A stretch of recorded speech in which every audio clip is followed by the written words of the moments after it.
Assalamualaikum warahmatullahi wabarakatuh. Waalaikumsalam warahmatullahi wabarakatuh. Alhamdulillahi rabbil alamin. Wassalatu wassalamu ala sayyidina Muhammadin al-amin wa ala alihi wa sahbihi at-tayyibin at-tahirin. Rabbi shrah li sadri wa yassir li amri wa thabbitni ala al-iman. Allahumma la sahla illa ma ja'altahu sahla wa anta ya hayyu ya qayyum taj'alul hazna idza syi'ta sahla. Amma ba'du, kita awali dengan menghadiahkan suratul Fatihah ila asyrafin nabiyyin Muhammadir Rasulillah sallallahu alaihi wasallam wa alihi wa dhurriyyatihi wa azwajihi wa ahli baitihi al-kiram wa ila arwahi ikhwanihi minal anbiya'i wal mursalin was sahabati wat tabi'in wal awliya'is salihin wal ulama'il 'amilin والملائكة المقربين والمجاهدين في سبيل رب العالمين وإلى المصنفين المخلصين ونخص خصوصا إلى سلطان الأولياء الشيخ عبد القادر الجيلاني والإمام أحمد الرفاعي الكبير وسلسلة رجال الطريقة الرفاعية وسلسلة رجال الطريقة القادرية وسلسلة رجال الطريقة النقشبندية وإلى مؤلف هذا الكتاب كتاب عقيدة العوام وإلى أرواح المسلمين والمسلمات والمؤمنين والمؤمنات من مشارق الأرض إلى مغاربها برها وبحرها خصوصا آباءنا وأمهاتنا وأجدادنا وجداتنا ومشايخنا ومشايخ مشايخنا وأساتذتنا وأساتذة أساتذتنا ونخص خصوصا إلى من فتح الإسلام في هذه القرية وبنية التوفيق والتيسير وبنية قضاء جميع الحاجات والديون وبنية الشفاء والنصر على الأعداء وقبول الدعاء ونيل كل سل ورؤية الرسول وشفاعة الرسول ومرافقة الرسول في الآخرة ولرضاء الله الفاتحة. أعوذ بالله من الشيطان الرجيم. بسم الله الرحمن الرحيم. الحمد لله رب العالمين الرحمن الرحيم مالك يوم الدين إياك نعبد وإياك نستعين اهدنا الصراط المستقيم صراط الذين أنعمت عليهم غير المغضوب عليهم ولا الضالين آمين. Bismillah, alhamdulillah, wassalatu wassalamu ala sayyidina Muhammad ibn Abdullah Muhammadir Rasulillah wa ala alihi wa sahbihi wa mawalah. Kita telah sampai pada bait nazam ke-47. Qala al-musannifu rahimahullahu ta'ala wa nafa'ana bihi wa bi'ulumihi wa amaddana bi amdadihi wa afadha alaina min barakatihi amin. Wa ba'da isra'in urujun lis-sama hatta ra'an nabiyyu rabban kallama. Sebelum kita mulai, saya ingin menyampaikan ralat terlebih dahulu mengenai apa yang kami sampaikan pada pertemuan sebelumnya.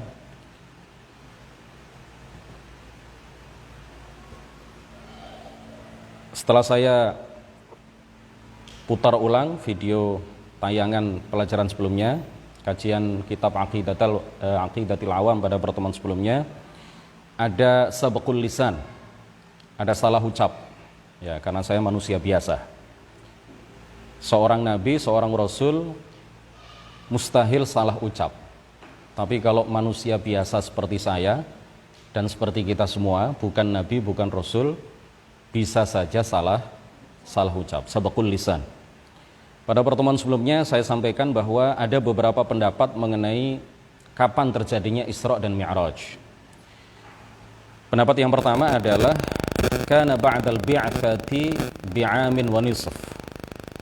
Pendapat yang pertama menyatakan bahwa Isra dan Mi'raj itu terjadi 1,5 tahun setelah bi'tsah, setelah Rasulullah diangkat menjadi nabi, setelah Rasulullah diangkat menjadi rasul. Pada pertemuan sebelumnya saya sampaikan bukan setelah tapi sebelum.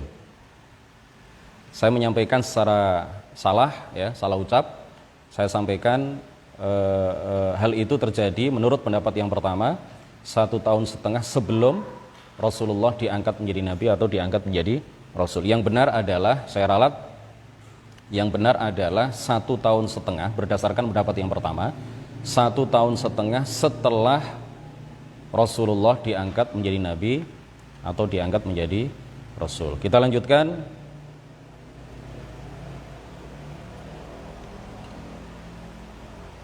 Pada bait nazam yang ke-47 Pengarang kitab ini mengatakan wa ba'da Isra'in urujun lis-sama. Setelah Isra urujun, terjadi mi'raj lis-sama, ke langit, hatta ra'an nabiyyu, sehingga Nabi melihat Rabban, Tuhan Allah Subhanahu wa taala,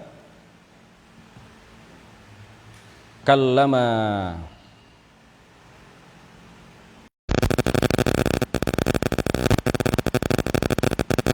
kita jelaskan bait nazam yang ke-47 ini kita kaji.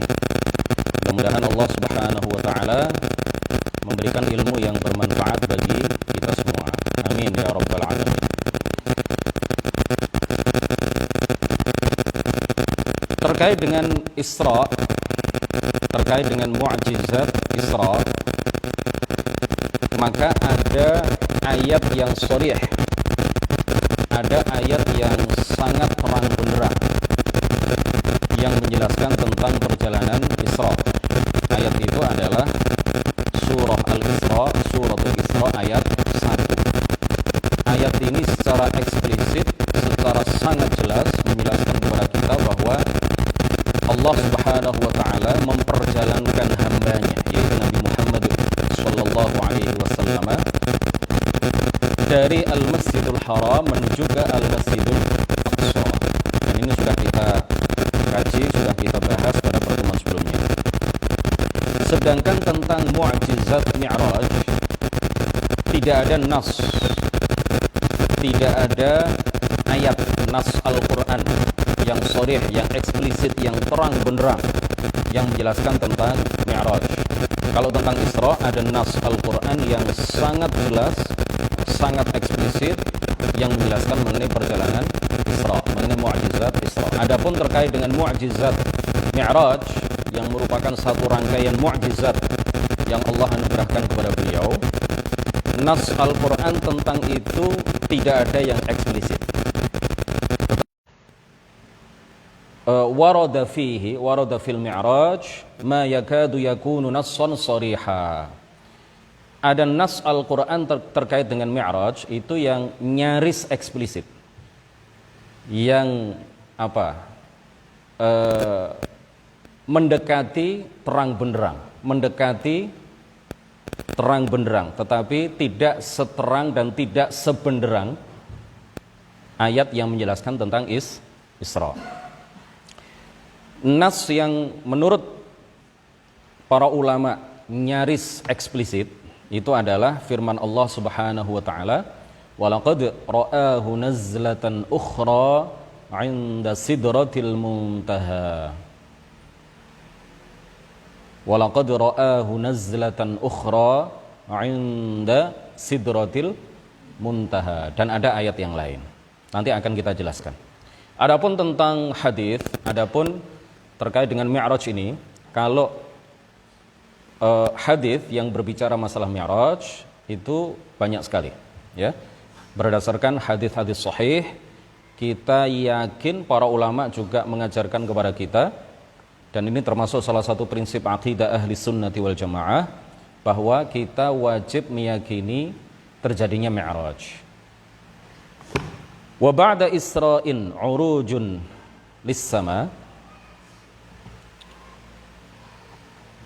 Rasulullah sallallahu alaihi wasallam setelah diisrakan, setelah diperjalankan Isra dari Makkah menuju ke Baitul Maqdis, dari Al-Masjidul Haram menuju ke Al-Masjidul Aqsa. Setelah itu kemudian Rasulullah diperjalankan Mi'raj oleh Allah Subhanahu wa taala, dimi'rajkan oleh Allah Subhanahu wa taala. Rasulullah naik sampai ke langit, sehingga kemudian setelah itu naik lagi sampai ke Sidratul Muntaha, kemudian naik lagi ke atas Sidratul Muntaha. Rasulullah dari Baitul Maqdis menuju ke langit yang pertama dan seterusnya sampai ke atas, ya. Rasulullah dari Baitul Maqdis di Palestina, dari Al-Masjidul Aqsa di Palestina menuju ke langit itu dengan ruh dan jasad beliau. Jadi bukan hanya rohnya beliau saja, bukan hanya rohnya yang melakukan perjalanan Isra dan Mi'raj, tetapi ruh dan jasadnya yaqdhatan la manaman, dalam keadaan jaga, dalam keadaan sadar, bukan dalam keadaan mimpi. Kalau dalam keadaan mimpi, bagaimana bisa disebut sebagai mu'jizat? Ya. Jadi beliau diisrakan dan dimi'rajkan oleh Allah Subhanahu wa taala itu dalam keadaan jaga, bukan dalam keadaan mimpi.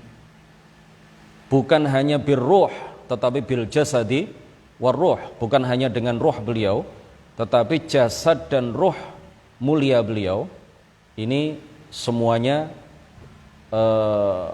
secara fisik, ya, baik jasad maupun ruh beliau itu melakukan perjalanan Isra dan Mi'raj. Makanya kemudian para ulama menggolongkan Isra dan Mi'raj ini sebagai salah satu mukjizat yang luar biasa, salah satu mukjizat yang paling agung, salah satu mukjizat yang paling agung yang Allah anugerahkan kepada baginda Rasulullah Shallallahu Alaihi Wasallam. Kalau dari Mekah menuju ke Palestina, dari Al-Masjidul Haram menuju ke Al-Masjidul Aqsa, Rasulullah naik buraq. Rasulullah naik buraq, seperti yang sudah dijelaskan pada pertemuan sebelumnya. Buraq ini binatang yang berwarna putih, yang berasal dari surga, tunggangan para nabi. Tunggangan para nabi. Jadi ini bukan hanya tunggangan Rasulullah, tetapi juga merupakan kendaraan yang dinaiki oleh beberapa orang nabi sebelumnya ketika mereka melakukan perjalanan jauh. Sudah kita terangkan pada pertemuan sebelumnya. Sedangkan dari Al-Masjidul Aqsa di Palestina menuju ke langit, beliau menaiki tangga, sulam, mirqah, ya, menaiki apa? Tangga. Memiliki beberapa anak tangga yang luar biasa banyak, ya. Satu anak tangga terbuat dari emas, anak tangga berikutnya terbuat dari perak, emas, perak, dan seterusnya. Rasulullah naik melalui itu, bukan naik buraq lagi, ya, bukan naik buraq lagi, tetapi apa? Naik tangga. Allahu a'lam, ya. Secepat apa beliau naik tangga itu? Apakah dibantu oleh malaikat Jibril? Allahu a'lam. Karena malaikat Jibril adalah makhluk yang Allah ciptakan pada diri beliau sayap dan beliau bisa terbang. Ya. Waqad zadallahu tabaraka wa ta'ala nabiyyahu tashrifan bi an makkanahu min liqa'i thamaniyatin minal anbiya qad rafa'ahum ila as-samawati liyalqahum hunaka wa Isa kana qabla dhalika fawq kama akhbara Allah ta'ala an dhalika biqaulihi bal rafa'ahu Allahu ilaihi. Ketika sampai di langit, ya, di setiap langit Rasulullah sudah disambut kedatangan beliau oleh para nabi. 8 nabi sebagai bentuk pemuliaan Allah kepada Rasulullah sallallahu alaihi wasallam. Ketika Rasulullah naik ke langit, ya, masuk ke langit yang pertama, beliau disambut oleh Nabi Adam alaihi salam. Naik langit yang kedua, beliau disambut oleh 2 orang nabi, Nabi Isa dan Nabi Yahya alaihi wassalam. Nabi Isa sebelum Rasulullah Mi'raj memang sudah berada di langit yang kedua. Tetapi Nabi Adam alaihi salam dan yang lain mereka berada di bawah tanah, ya, sudah dimakamkan, tetapi kemudian pada saat Mi'raj sebagai bentuk apa? Penganugerahan kemuliaan kepada baginda Rasulullah sallallahu alaihi wasallam, maka mereka kemudian dengan kekuasaan Allah dibangkitkan dari alam kubur, dari makam mereka masing-masing, kemudian mereka diperintahkan untuk naik ke langit. Dan bagi Allah Subhanahu wa taala maka hal itu sangat mudah sekali. Ya. Allah Maha Kuasa atas segala sesuatu. Mereka semuanya diperintahkan untuk naik ke langit kemudian menyambut kedatangan Nabi Muhammad sallallahu alaihi wasallam. Tetapi Nabi Isa alaihi salam memang sudah berada di langit dan saat ini beliau masih berada di langit. Jadi Nabi Isa alaihi salam ketika beliau diangkat ke langit itu beliau berusia 33 tahun. Beliau diangkat menjadi nabi pada usia 30 tahun. Jadi Nabi Isa itu hanya berdakwah di atas muka bumi pada saat itu sebelum beliau diangkat ke langit itu hanya 3 tahun.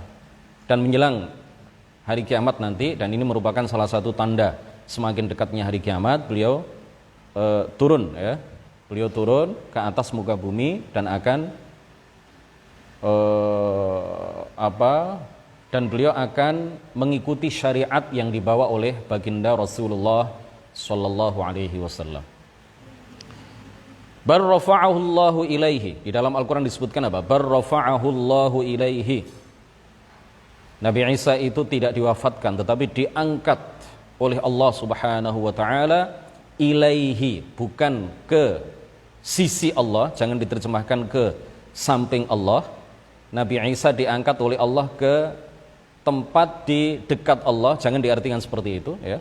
Para ulama menafsirkan ayat ini dengan makna apa? Ilaihi ay ila mahalli karamatihi, ke tempat yang dimuliakan oleh Allah Subhanahu wa taala, yaitulah langit.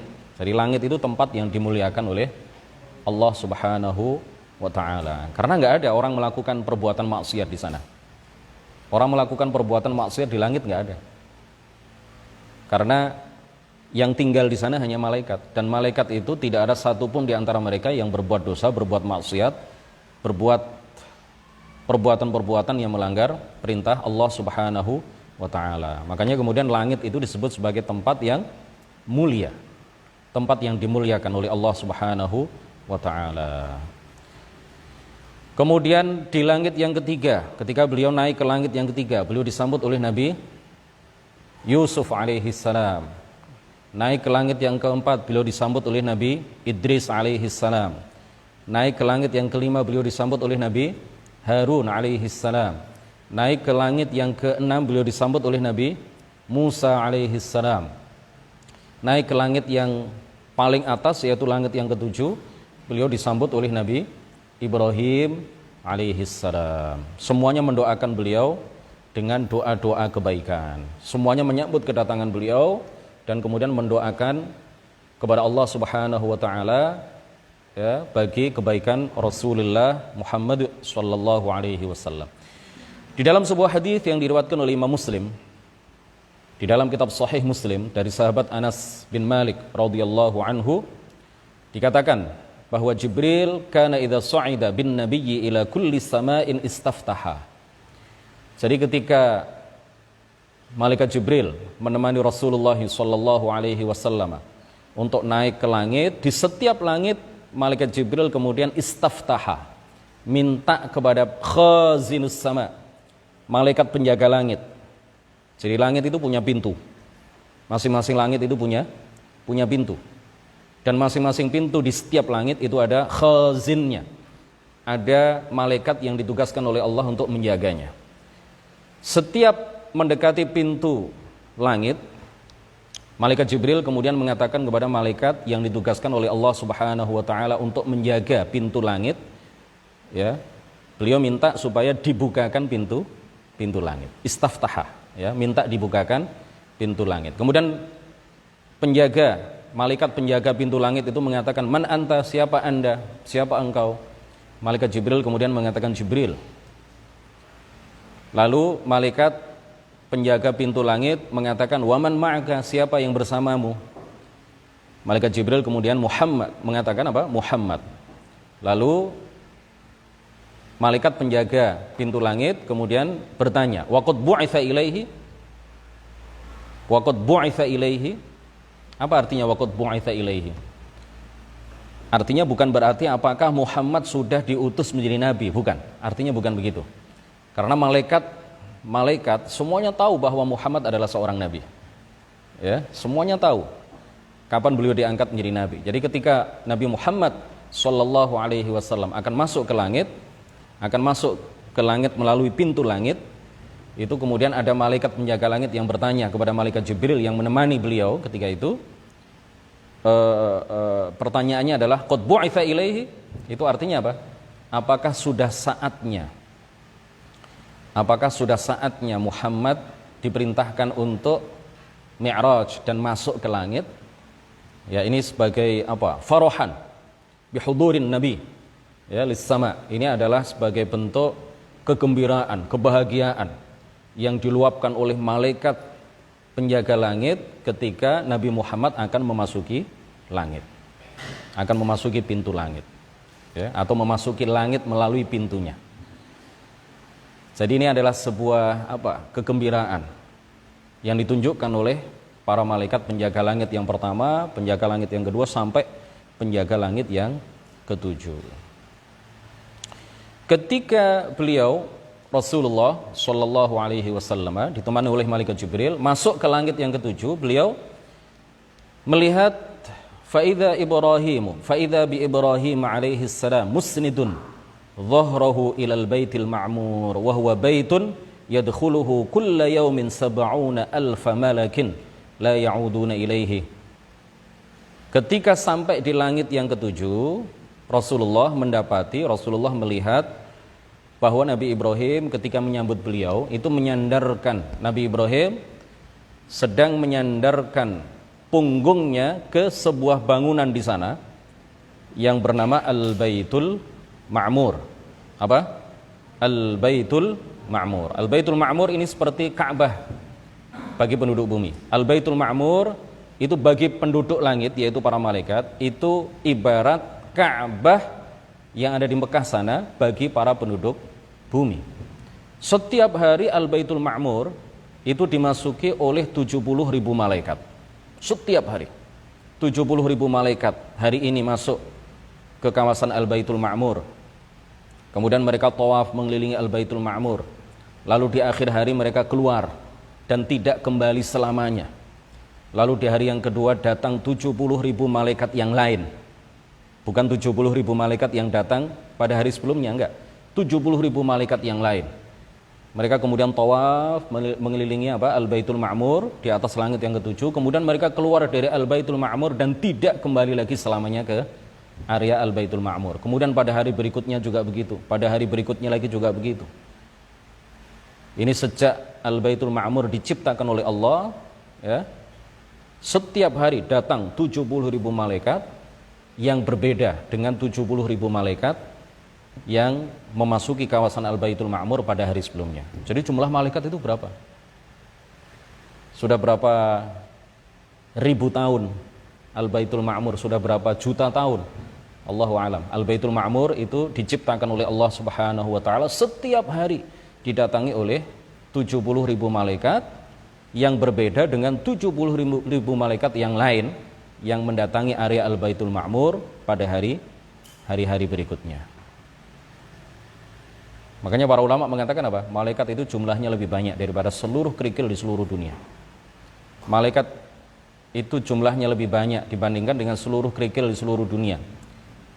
Ditambah dengan seluruh daun di seluruh pohon di seluruh dunia. Ditambah dengan buih lautan di seluruh samudra, di seluruh lautan, di seluruh sungai, di seluruh dunia. Itu kalau kerikil saja, satu dusun, satu kelurahan, kita nggak bisa menghitungnya berapa. Ini bukan kerikil pada satu kelurahan, satu desa, tapi kerikil di seluruh dunia. Kita nggak bisa menghitungnya berapa jumlahnya. Apalagi kemudian ditambah dengan seluruh daun di seluruh pohon di seluruh dunia. Daun satu pohon saja kita nggak bisa menghitungnya. Buih satu lautan saja kita nggak bisa menghitungnya. Buih itu ya. Untuk isgoro itu kita bisa nggak menghitungnya? Nggak bisa. Jumlah malaikat jauh lebih banyak dibandingkan itu semua. Jumlah malaikat jauh lebih banyak dibandingkan dengan itu semua. Subhanallah. ثم ذهب جبريل والنبي محمد صلى الله عليه وسلم إلى سدرة المنتهى. Kemudian Nabi Muhammad bersama Jibril, ya, atau Jibril bersama Nabi Muhammad sampai ke Sidratul Muntaha. Apa itu Sidratul Muntaha? Wahiyya syajaratun 'azimatun. Sidratul Muntaha itu adalah sebuah pohon yang sangat besar, yang sangat indah. Auraquha ka'adhanil fiyalah. Daun-daunnya itu sebesar kuping-kuping gajah. Wa thimaruha kalqilal. Buah-buah dari pohon Sidratul Muntaha itu sebesar qilal. Qilal itu jamak dari qullah. Qullah itu al-jarratul kabirah. Gentong-gentong yang super besar. Jadi daun-daunnya itu apa? Sebesar kuping-kuping gajah, telinga-telinga gajah. Bukan jajan kuping gajah itu, bukan. Kuping gajah betulan, ya. Ukurannya seukuran dengan kuping gajah, telinga gajah. Kemudian buah-buahnya itu seukuran dengan apa? Al-qullah, al-qilal. Gentong-gentong yang sangat besar, yang super besar. Akarnya berada di langit yang keenam. Kemudian daun-daunnya, buah-buahnya, ranting dahannya itu menjulang tinggi sampai ke atas langit yang ketujuh. Padahal jarak antara langit yang satu dengan langit di atasnya itu 500 tahun perjalanan. Masiratu khamsimi'ati am. Kalau orang jalan kaki itu butuh waktu 500 tahun. Start mulai dari langit ke-6, finish di langit yang ke-7 itu butuh waktu berapa tahun? 500 tahun. Luar biasa. Pohon Sidratul Muntaha luar biasa. Besar, sangat indah, ya. Dan Rasulullah Shallallahu alaihi wasallam mendapatkan anugerah bisa melihat pohon yang luar biasa itu di atas langit yang ke-7. Akar dari pohon Sidratul Muntaha itu berada di langit ke-6, sedangkan Rasulullah melihatnya di atas langit yang ke-7.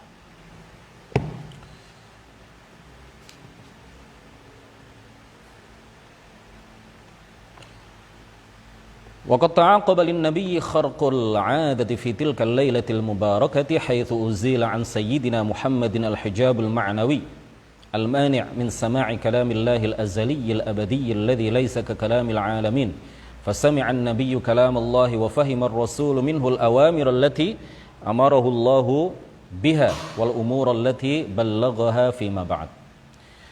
Kemudian pada malam yang mulia itu, pada saat beliau dimi'rajkan sampai ke atas Sidratul Muntaha, beliau kemudian uzila anhu al-hijabul ma'nawi al-mani'u min sama'i kalamillahil azaliyil abadi. Dihilangkan dari beliau penghalang maknawi, sehingga kemudian beliau bisa mendengar kalam Allah yang tanpa permulaan, tanpa akhir, yang bukan berupa huruf, bukan berupa suara, bukan berupa bahasa, dan beliau memahami dari kalam Allah itu mengenai perintah-perintah yang Allah perintahkan kepada beliau dan mengenai beberapa hal yang akan disampaikan kepada umat beliau. Jam berapa ini? Sudah jam 8 ya. Kita agak lambat mulainya karena waktu sholat isya di Mojokerto, ya, di daerah Mojokerto dan sekitarnya sekarang jam 7 lewat ya. Jadi kita nggak bisa siaran pas jam 7. Kita mungkin mulai siaran setiap hari Selasa dan Rabu ya, kurang lebih jam 19 lewat 15, jam 19 lewat 20 tergantung ya. Setelah sholat isya baru kemudian kita mulai. Setelah kumandang azan sholat isya ya, beberapa saat setelah itu baru kemudian bisa kita mulai. Insyaallah pertemuan kita selanjutnya sangat penting sekali, sangat penting sekali terkait dengan salah satu prinsip utama di dalam akidah yang diajarkan oleh para ulama ahli sunnati wal jamaah, bahwa pada saat Mi'raj Rasulullah sallallahu alaihi wasallam apakah melihat Allah ataukah tidak. Ada perbedaan pendapat di kalangan para ulama. Menurut pendapat yang menyatakan bahwa beliau melihat Allah, maka semua ulama sepakat menyatakan bahwa Allah dilihat tanpa bentuk, tanpa ukuran, tanpa tempat, tanpa bisa diserupakan dengan apapun. Kemudian Rasulullah melihat Allah dengan mata atau dengan hati. Ini juga ada perbedaan pendapat di kalangan para ulama. Tetapi beberapa orang ulama terkemuka menyatakan ya, mengikuti pendapat Ibnu Abbas yang menyatakan bahwa Rasulullah Sallallahu alaihi wasallam melihat Allah dengan hatinya, tanpa bisa diserupakan, tanpa ukuran, tanpa bentuk, tanpa bisa dibayangkan, tanpa bisa dikhayalkan, tidak berhadapan-hadapan, dan seterusnya insyaallah akan kita bahas pada pertemuan selanjutnya. Mudah-mudahan ilmu yang kita dapatkan pada malam ini bermanfaat, semakin mengokohkan keimanan kita, semakin mengokohkan akidah kita sebagaimana yang telah diajarkan oleh para ulama ahli sunnati wal jamaah. Subhanakallahumma wa bihamdik asyhadu an la ilaha illa anta astaghfiruka wa atubu ilaik. La ilaha illallah. Allahumma shalli ala sayyidina Muhammad wa ala alihi wa sahbihi wa sallim. Rabbi ighfir li wa liwalidayya wa lil mu'minina wal mu'minat wallahul muwaffiq ila aqwamit thariq. Wassalamu alaikum warahmatullahi wabarakatuh.